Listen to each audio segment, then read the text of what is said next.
Break के बाद आपका खैर मकदम है। कठुआ में वोटों की गिनती का अमल, इस दौरान सिक्योरिटी के सख्त इंतजामात किए गए हैं। हमारे एसएसपी साहब के द्वारा सारे इवन के बीएसएफ की कुछ टुकड़ियां हैं, कुछ सीआरपीएफ की टुकड़ियां हैं, पुलिस के पर्सनल्स हैं सारे के सारे। और बगैर जो हमने पास इशू किया है, बगैर पास के किसी को अलाउड नहीं अंदर आना। इसके अलावा जो जितने भी काउंटिंग सेंटर्स हैं या काउंटिंग रूम्स बनाए गए हैं और स्ट्रांग रूम बनाए गए हैं, उनके आसपास भी सीआरपीएफ की तैनाती है। आज वैसे 9 बजे से ये काउंटिंग शुरू हो चुकी है और बढ़िया तरीके से चल रहा है। 1 घंटे के बाद या 1 घंटे के बाद पहला राउंड खत्म होने के बाद रुझान आपको नजर आना शुरू हो जाएगा। कितने राउंड होंगे सर? 10 राउंड हैं टोटल मिला के। 10:30 बजे तक पहले राउंड की काउंटिंग खत्म हो जाए तो पहला रुझान जो मिलना शुरू हो जाएगा। यूएलबी इंतखाबात में सीपीआईएम के गुलाम मोहम्मद ने जीत दर्ज की। हमारे नुमाइंदे ज़हूर ने बात की। जो है कैंडिडेट हमारे साथ मौजूद हैं सीपीआईएम के गुलाम मोहम्मद शाखसाद, जिन्होंने अभी अभी जीत दर्ज कर ली है। इनसे बात करेंगे। शाखसाद साहब, पहले तो मुबारकबाद आपको। ये बताइए कि यूएलबी इलेक्शंस आपके लिए क्या माने रखते हैं और क्या उम्मीदें हैं, क्योंकि लोगों ने काफ़ी बढ़ चढ़ कर हिस्सा लिया इन इंतखाबात में, क्या कहना चाहेंगे?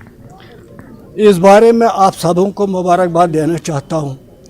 जो ये पहली सीट हमको मिली, ये अपनी कारकर्दगी पर मिली है।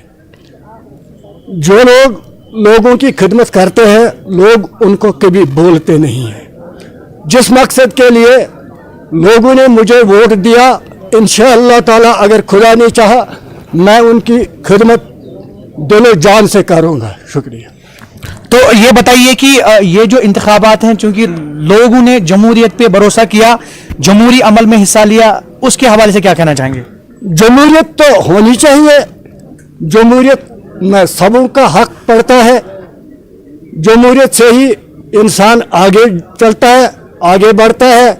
इसमें सबों का हक है और इसमें आगे भी हमें चलना चाहिए। तो जो वोटरान हैं उनको क्या कहना चाहेंगे? बहुत बहुत मुबारकबाद। इन्होंने जो फैसला लिया, हमें सर पर मुबारक। शुक्रिया। वोटों की गिनती जारी है। एसएसपी रामबन का क्या कुछ कहना है, आइए सुनते हैं। क्योंकि इस बार ये जो इलेक्शन हो रहे हैं बड़े ग्रास रूट लेवल पे हो रहे हैं, नंबर ऑफ कैंडिडेट्स तकरीबन 100 के करीब हैं, तो रश कम करने के लिए डिस्ट्रिक्ट हेडक्वार्टर पे जहाँ पे काउंटिंग हो रही है, जहाँ आप सब इस वक्त खड़े हैं, वहाँ पे रश को कम करने के लिए एक स्ट्रेटजी बनाई गई थी कि मिनिमम नंबर ऑफ जो उनके एजेंट्स हैं, जो कॉन्टेस्टिंग कैंडिडेट्स हैं, वो यहाँ पे आएँ। उस वजह से थोड़ा बहुत रिस्ट्रिक्शंस लगाई गई हैं। यहाँ पे टाउन के अंदर 3 जगह पे कट ऑफ पॉइंट्स रखे गए हैं, वहाँ से सिर्फ कैंडिडेट्स और उनके एजेंट्स को अलाउ किया गया है।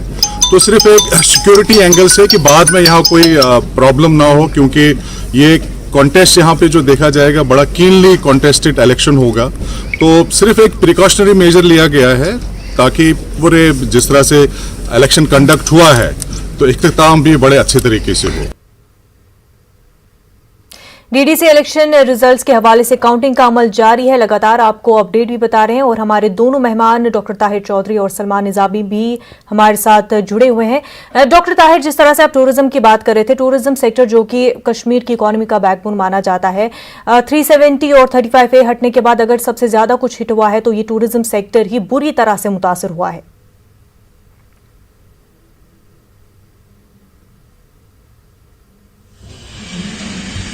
बात आती है इसको आप इससे ना जोड़ें कि 370 और 35 हटने के बाद ये डिस्टर्ब हुआ। टूरिज्म पहले भी हमेशा डिस्टर्ब रहता था जब टूरिज्म का वैली के अंदर टाइम होता था, क्योंकि हमेशा पत्थरबाजी की घटनाएं शुरू कर दी जाती थी, बंद की कॉल कर दी जाती थी। बहुत बार ऐसा होता था कि टूरिज्म वहाँ पे ट्रैप हो जाते थे, टूरिस्ट जो आए होते थे वो वहाँ ट्रैप हो जाते थे इन लोगों की हालात की वजह से। जो वहाँ की रीजनल पार्टीज थी सारा कुछ करवाती थी, चाहे उसमें वहाँ की उस टाइम पे जो सरकार होती थी, हुर्रियत के लोग होते थे, ये सभी लोगों की मिली भगत हुआ करती थी हालात खराब करने के लिए।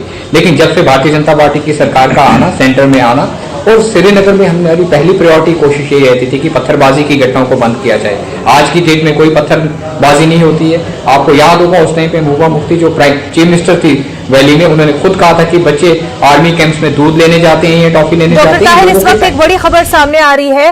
नाजरीन, आपको बता दें कि कुपवाड़ा के दरमुल्ला टेरिटोरियल हल्के में काउंटिंग रोकी गई है। रिटर्निंग अफसर के मुताबिक इलेक्शन कमीशन की हिदायत के बाद काउंटिंग रोकी गई है। अगली हिदायत तक काउंटिंग रोकने की हिदायत जारी की गई है। एक उम्मीदवार का ताल्लुक पाकिस्तान के मुजफ्फराबाद से होने का शक जाहिर किया जा रहा है। काफी अहम खबर इस वक्त आपको बता रहे हैं, कुपवाड़ा के दरमुला टेरिटोरियल हल्के में काउंटिंग रोकी गई है। रिटर्निंग अफसर के मुताबिक इलेक्शन कमीशन की हिदायत के बाद ही काउंटिंग रोकी गई है। अगली हिदायत तक काउंटिंग रोकने की हिदायत जारी की गई है। आपको बता दें, एक उम्मीदवार का ताल्लुक पाकिस्तान के मुजफ्फराबाद से होने का शक जाहिर किया जा रहा है।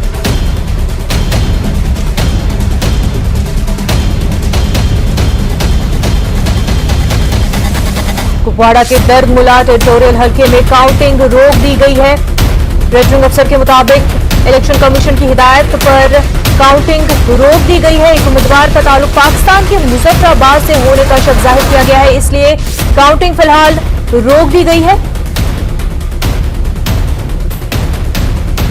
रिटर्निंग अफसर के मुताबिक अगली हिदायत के बाद काउंटिंग का अमल जारी किया जाएगा, लेकिन फिलहाल इलेक्शन कमीशन की हिदायत के मुताबिक काउंटिंग रोक दी गई है।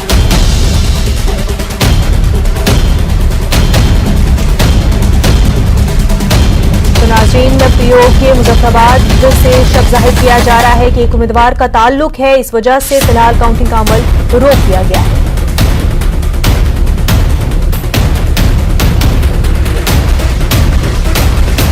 कुपवाड़ा के दरमुला में काउंटिंग का अमल फिलहाल रोक दिया गया है। पीओके के मुजफ्फराबाद से एक उम्मीदवार का ताल्लुक का शक जाहिर किया जा रहा है। मजीद तफसीलात के साथ यहिया हमारे साथ जुड़ चुके हैं। यहिया, दरमुला में काउंटिंग फिलहाल रोक दी गई है, क्या कुछ वजह बताई जा रही है? जी है ना, मैं आपको बताता चलूं कि आज सवेरे से जो है रूटीन के मुताबिक जिस तरह इन्होंने काउंटिंग का अमल शुरू किया था, तो उन्होंने 5 कॉन्स्टिट्यूंसी से कुपवाड़ा के फिलहाल उन्होंने किया था काउंटिंग का शुरू, लेकिन बाद में स्टेट इलेक्शन कमीशन की तरफ से एक ऑर्डर इनको शुरू हुआ है यहाँ कि फिलहाल एक जो है दुर्गमुला कॉन्स्टिट्यूंसी के लिए काउंटिंग को रोक दिया जाए, क्योंकि वहां पर मुजफ्फराबाद की एक लेडी जो है वो यहाँ पर इलेक्शन लड़ रही है, उसने हिस्सा लिया। लेकिन अभी तक ये लोग इसमें हैरान है कि जब इलेक्शन लड़ा गया तब तक पैर नहीं लगाई गई। अब जब काउंटिंग का अमल शुरू है, लोग यहाँ पर हैं, एक हंगामा भी हो रहा है कि यार ऐसा क्यों हो रहा है, इससे पहले क्यों नहीं हुआ कि जब वो इलेक्शन लड़ रही थी उससे पहले उनकी आंखें नहीं देख पा रहे थे कि जब वो कंपेनिंग कर रही थी। तो एक तरफ से हमने आरओ से बात की तो उनका यही कहना है कि फिलहाल हमें सिर्फ अनूर इतना बोला गया कि फिलहाल इसको रोक दिया जाए, क्योंकि इलेक्शन कमीशन के लिए स्टेट इलेक्शन कमीशन को एक जो नोटिस जारी हुई है, क्योंकि ये किस तरह यहाँ पर इलेक्शन लड़ रही है, क्या इससे वो हकूक मिल पा रहे हैं, इससे जिसकी वजह से यहाँ पर इलेक्शन लड़ रही है। तो फिलहाल यहाँ पर स्मूथली चल रहा है, लेकिन हंगामा ये हुआ है कि जो भी यहाँ पर उम्मीदवार जो दुर्गमुला कमीशन से ताल्लुक रखने वाले हैं वो पहुंच चुके हैं। वो कह रहे हैं कि अगर सवेरे से हमें 9 बजे से काउंटिंग का अमल शुरू करना था तो फिर रोक क्यों दिया गया दुर्गमुला कमीशन के लिए? आखिर इससे पहले इंतजामिया ने कोई फैसला क्यों नहीं लिया, स्टेट इलेक्शन कमीशन ने कोई फैसला क्यों नहीं लिया? तो अचानक ये रोक देना, ये अपने मन में एक परेशानी की हो चुकी है, क्योंकि बहुत सारे कैंडिडेट्स इस वक्त यहाँ पर लगे हुए हैं। तो इस तरह से माहौल यहाँ पर जो है थोड़ा सा पुरतनाव है। जी ना, ये बताया कि इलेक्शन कमीशन को अभी तक पूरे मामले की जानकारी क्यों नहीं थी? अब जबकि काउंटिंग भी हो चुकी है, माफ कीजिएगा, वोटिंग हो चुकी है, काउंटिंग जारी है, तो इस बीच किस तरह से अचानक से ये मालूम हो जाता है? इससे पहले क्यों नहीं, जबकि फॉर्म भरे जाते हैं, वोटिंग का अमल शुरू हुआ था, कैंपेनिंग हुई थी, तब ये सारी तफसीलात क्यों नहीं सामने आई? यही उम्मीदवार सवाल कर रहे हैं यहाँ के आरओ से, यहाँ के डिस्ट्रिक्ट इलेक्शन ऑफिसर से। लगातार उनसे यही सवाल पूछा जा रहा है कि अगर अभी तक इतने दिनों तक यहाँ पर ये कंपेनिंग इसमें की मुजफ्फराबाद की लेडी में, तो तब स्टेट इलेक्शन कमीशन कहाँ था? जब उन्होंने यहाँ पर वो वोट डाले, जिस दिन वोटिंग थी उस दिन वो इलेक्शन कमीशन कहाँ था? उससे पहले उसके नोटिस मिला। तो कहीं न कहीं लग रहा है कि एक कोताही हो रही है स्टेट इलेक्शन कमीशन से, क्योंकि अचानक इस तरह का ऑर्डर यहाँ देना, जब लोग सवेरे से आए तो खदशा लोग जाहिर कर रहे हैं कि कुछ मत हो सकता है इसमें। तो इसलिए यहाँ पर जो है डिस्ट्रिक्ट इलेक्शन ऑफिसर है वो स्टेट इलेक्शन कमीशन के साथ जुड़े हुए हैं, वो लगातार उनसे बात कर रहे हैं कि आखिर इसका फैसला क्या आ जाएगा, किस डायरेक्शन में हमें जाना है। क्योंकि यहाँ ये बात भी कह रहे हैं कि अगर इस पर रोक लगा दी जाएगी तो फिर नई तरह से यहाँ पर फिर वोटिंग होनी चाहिए, क्योंकि यहाँ पर कैंडिडेट जो है वो ऐतराज भी उठा सकते हैं, क्योंकि अगर वहां उससे एंट्री नहीं मिलेगी काउंटिंग के लिए तो वो खुद भी ऐतराज उठा रहे हैं। वो कह रहे हैं कि अगर मुझे रोक दिया जाए तो फिर इसमें नए सिरे से यहाँ पर वोटिंग होनी चाहिए। तो उस तरह से यहाँ पर एक माहौल बना हुआ है। अभी मनाने की उनको कोशिशें की जा रही हैं। आपने जो आरोज है यहाँ पर जो इंतजामिया के ऑफिसर हैं वो इस कॉन्स्टिट्यूंसी के जो उम्मीदवार हैं उन्हें मनाने की हर तरफ से कोशिश की जा रही है कि आप सिर्फ फिलहाल यहाँ पर मोहतात रहिए, इत्मीनान रखिए कि स्टेट इलेक्शन कमीशन से किस तरह का ऑर्डर अभी हो सकता है, नया कोई ऑर्डर जारी हो, उसके बाद काउंटिंग हो। तो फिलहाल सभी इसी इंतजार में हैं, लेकिन सबके मन में एक तजब्जुब है, इज़्तिराब है कि आया अचानक इस तरह का मामला सामने क्यों आया। तो स्टेट इलेक्शन कमीशन कहां था अब तक, ये सवाल हर एक के जुबान पर देखने को मिल पा रहा है। जी ना, जी बिल्कुल, यही बेहद शुक्रिया आपका तमाम तफसीलात के लिए।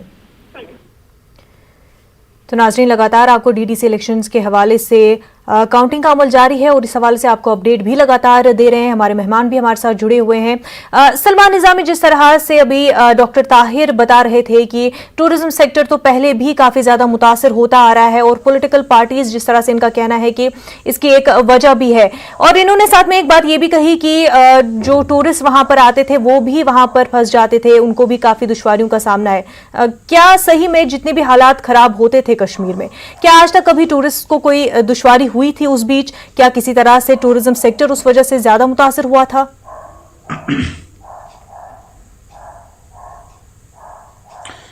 देखिए, मुझे नहीं मालूम कि ये क्या बोल रहे हैं। हकीकत ये है कि मैंने पहले सहाफत की है 10 साल जम्मू कश्मीर में, फिर उसके बाद मैं पॉलिटिक्स में आया।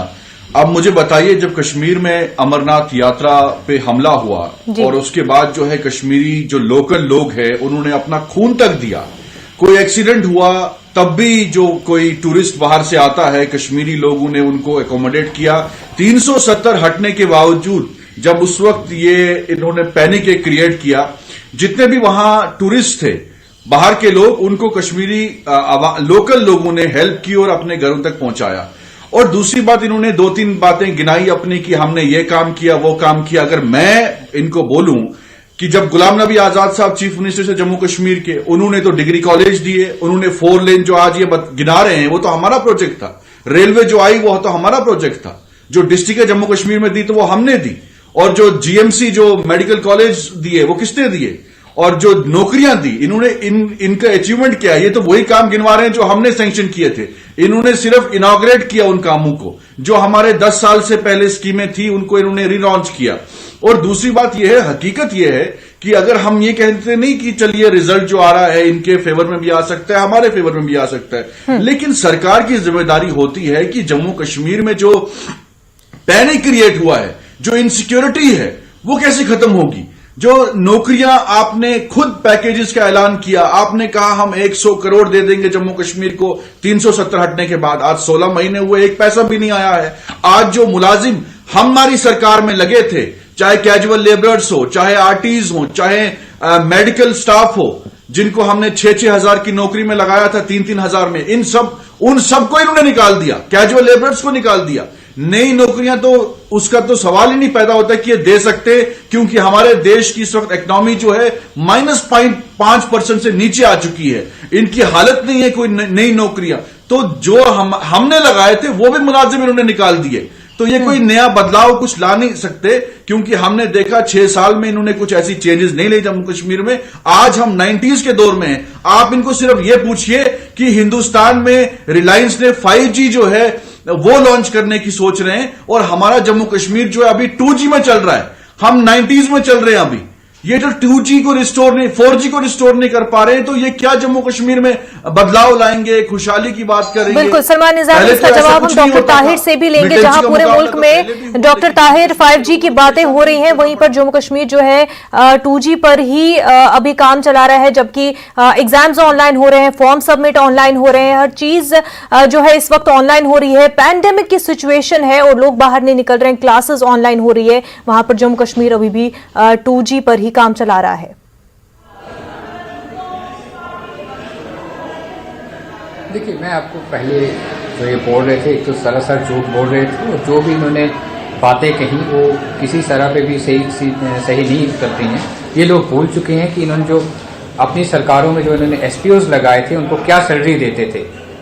SPOs को ये लोग 3500 रुपीज सैलरी देते थे। भारतीय जनता पार्टी की एक सरकार है जो सेंटर में आई, हमारा कमिटमेंट था SPOs के साथ आज एक एसपीओ जम्मू में 22,000 सैलरी ले रहा है। हमने किसी को नहीं निकाला, हमने सभी लोगों को कंफर्मेशन की और अभी भी वो प्रोसेस चल रहे हैं। जो चीजें जो लोगों को, जो यूथ को इन लोगों ने गुमराह किया था और वो लोग आज की डेट में प्रोटेस्ट कर रहे थे, उन लोगों को हम लोगों ने स्ट्रीमलाइन में लाने की कोशिश की। उन लोगों के घरों में खुशहाली अगर लाई तो भारतीय जनता पार्टी ने लाई, सेंट्रल हाईकमांड ने लाई। और आने वाले दिनों में अभी भी बहुत सारे इश्यूज हैं, इन लोगों ने कम हालात खराब नहीं किए हुए जम्मू कश्मीर के यूथ के, और वो चीजें भी आहिस्ता आहिस्ता हम लोग ट्रैक पे लाने की कोशिश कर रहे हैं। ये चीजें एक दिन 2 दिन के अंदर नहीं हो सकती, इन चीजों में वक्त लगेगा, टाइम लगेगा।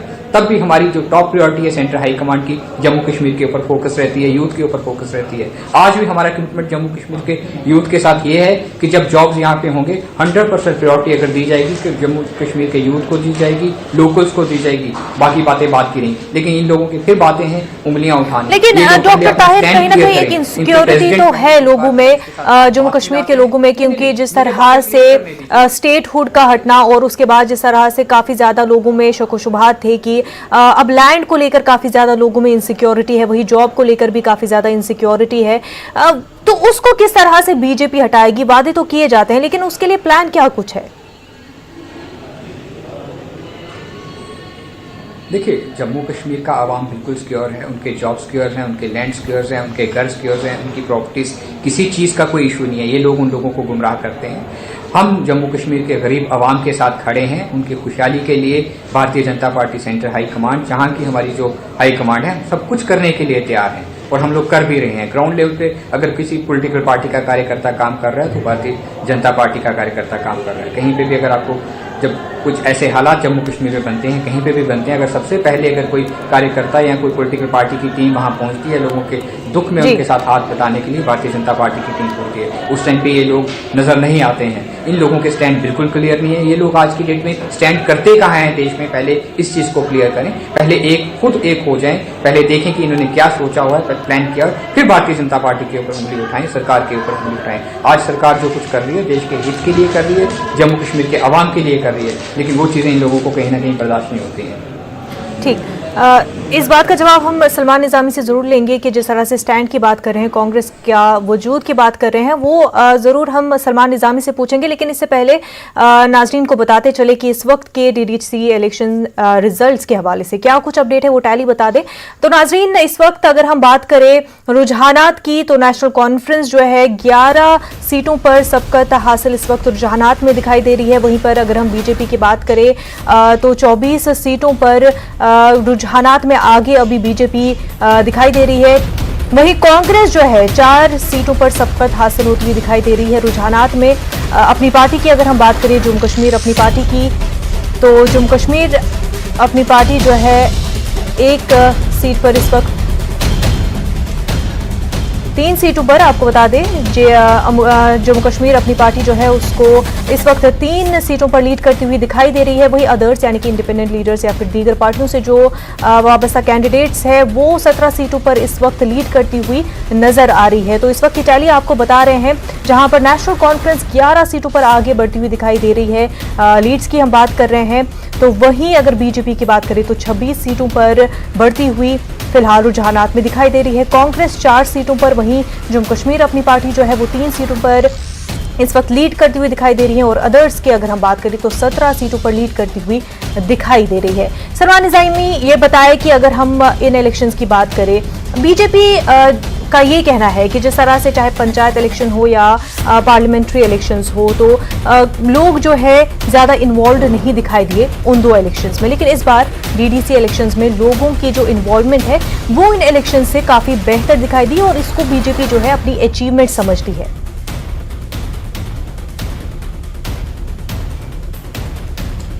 देखिए, ये अचीवमेंट नहीं है, ये आप देखिए इस वक्त जो जम्मू कश्मीर में हालात बने हुए हैं, इन्होंने अभी अपनी गिनतियां दिखाई, अब मैं उस पर नहीं जाना चाहता। अब जो नौकरियों की बात हुई या जमीन की बात हुई, अब नौकरियां जो हैं पहले जम्मू कश्मीर के लोगों को मिलती थी, अब तो बाहर के लोग जो हैं उसमें अपना हक जमाएंगे। अब एक पोस्ट के लिए जो है पूरे हिंदुस्तान के साथ मुकाबला करना पड़ेगा आपको। मसला यह है कि जम्मू कश्मीर में जो लोग हैं, जम्मू कश्मीर के लोग जो हैं परेशान हैं, दुखी हैं। और दुखी इसलिए हैं क्योंकि आप देखिए, आप जम्मू के रुगनाथ मार्केट में जाइए, वहां किसी दुकानदार से मिलेंगे आप और वहां देखेंगे कि उसकी क्या हालत है, क्या मंदी आई है जम्मू में। आप फिर कश्मीर के, श्रीनगर के, डल झील के, शिकारा वाले से पूछेंगे, उसकी हालत आप सुनिए कि वो कितना परेशान और दुखी है। तो ये जम्मू कश्मीर में जो हालात बने हुए हैं, लोग जो है बाहर निकल के पार्टिसिपेट करना चाहते हैं। और मुझे लगता है कि जो अर्ली ट्रेंड्स है, जम्मू कश्मीर मेजॉरिटी में एक पहाड़ी रीजन है और जम्मू कश्मीर में काउंटिंग जो है काफी देर के बाद रिजल्ट सामने आता है। और आप देखेंगे कि रिजल्ट जो आखिर होगा, मैं चैलेंज से और दावे से कह सकता हूं कि हमारे फेवर में होगा और बीजेपी को जम्मू कश्मीर में शिकस्त का सामना करना पड़ेगा। क्योंकि पिछले 16 महीनों में जो इन्होंने किया है जम्मू कश्मीर में, मुझे लगता है कि जम्मू कश्मीर की आवाम को ये फैसला जो उन्होंने लिया, क्योंकि बाइकआउट की कॉल भी नहीं दी गई, क्योंकि हम नहीं चाहते कि जम्मू कश्मीर में बीजेपी ऐसी ताकतें जो हिंदू मुसलमान को अलग करके और अब जम्मू और कश्मीर को अलग करके ये गंदी राजनीति जो कर रहे हैं, हमने इनको चैलेंज किया। मैं अभी भी आपके डिबेट में कह रहा हूं कि आप चैलेंज करिए इनको, मैं इनको काम दिखाऊंगा जो हमने किए हैं। आप ये बोल रहे हैं कि ये झूठ बोल रहे हैं। अरे आप मुझे बताइए, कैजुअल लेबरर्स तो आपने 70,000 निकाल दिए। अगर आप मेरा झूठ लगता है, मुझ पे केस कर दीजिए कि सलमान निजामी झूठ बोल रहा है। वो नर्सें क्यों आज सड़क पे विरोध कर रही हैं? पीएचई की मुलाजिम जो है वो तनख्वाहों के बगैर है, आंगनवाड़ियों को तनख्वाहें नहीं मिल रही हैं। आपने तो जम्मू कश्मीर को बर्बाद किया। आप किस मुंह से चैनल पे बैठते हैं और कहते हैं कि हम जी बिल्कुल सलमान, ये सारे सवालों के जवाब हम जरूर लेंगे, लेकिन इस वक्त जो है न्यूज रूम से हमारे साथी जो है अबू हुरैरा, बिल्कुल मुनज़्ज़ा, इस वक्त बड़ी खबर आ रही है। हम आपको बता देंगे पहला नतीजा न्यूज 18 उर्दू के पास आ चुका है। डीडीसी चुनाव का पहला नतीजा इस वक्त हमारे पास आ चुका है। पहला जो रिजल्ट आया, शौकत क्या कुछ अपडेट है? पहला रिजल्ट हमारे पास आया और सबसे अहम बात कि सबसे पहले हमारे पास रिजल्ट आया कापरन शोपियां से नेशनल कॉन्फ्रेंस की महबूदा निसार जीत गई हैं। कापरन शोपियां से National Conference candidate Mehbooda Nisar DDC election जीत चुकी हैं। तो सबसे पहला नतीजा डीडीसी चुनाव का कापरन से आया है, जहां पर नेशनल कॉन्फ्रेंस को जीत हासिल हुई है। इस वक्त की सबसे बड़ी खबर हम आपको बता दें कि डीडीसी चुनाव की काउंटिंग चल रही है और जो पहला नतीजा है न्यूज 18 उर्दू सबसे पहले उसने अपने नाजरीन तक पहुंचाया है। नेशनल कॉन्फ्रेंस की झोली में पहला नतीजा गया है। जी हां, कापरन से नेशनल कॉन्फ्रेंस के उम्मीदवार के हक में पहला नतीजा गया है। तो इस वक्त की सबसे बड़ी खबर हम अपने नाजरीन को बताते चलें कि डीडीसी चुनाव का पहला नतीजा आया है, जो न्यूज 18 उर्दू अपने नाजरीन तक पहुंचा रहा है। कापरन से नेशनल कॉन्फ्रेंस की उम्मीदवार कामयाब हुई हैं। मुनज़्ज़ा, बिल्कुल, कापरन से अलायंस के लिए पहला खाता खुल चुका है। नेशनल कॉन्फ्रेंस को पहली जीत हासिल हो चुकी है। अलायंस के लिए काफी अहम और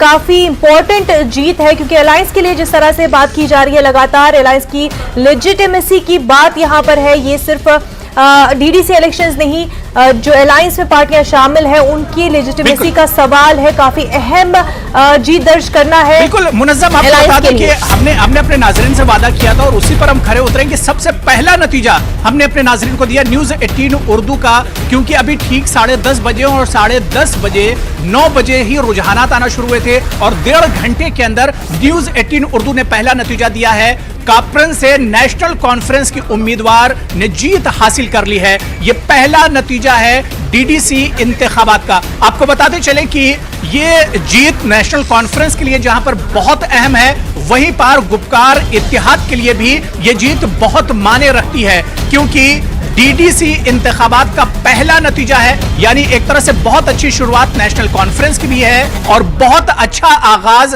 गुपकार अलायंस का भी है, जिसने डीडीसी इंतखाबात में पहली जीत हासिल की है। तो न्यूज 18 उर्दू अपने नाजरीन तक पहला नतीजा पहुंचा रहा है।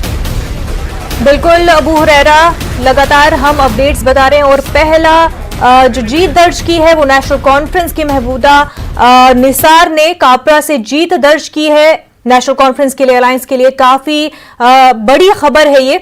सलमान निजामी, अलायंस को पहली जीत दर्ज हुई है, इस हवाले से आपसे आपका रिएक्शन जानना चाहेंगे। तो नाजरीन जरूर रिएक्शन लेंगे और इस पर और भी मजीद बातचीत जारी रहेगी, लेकिन उससे पहले एक छोटा सा ब्रेक लेंगे।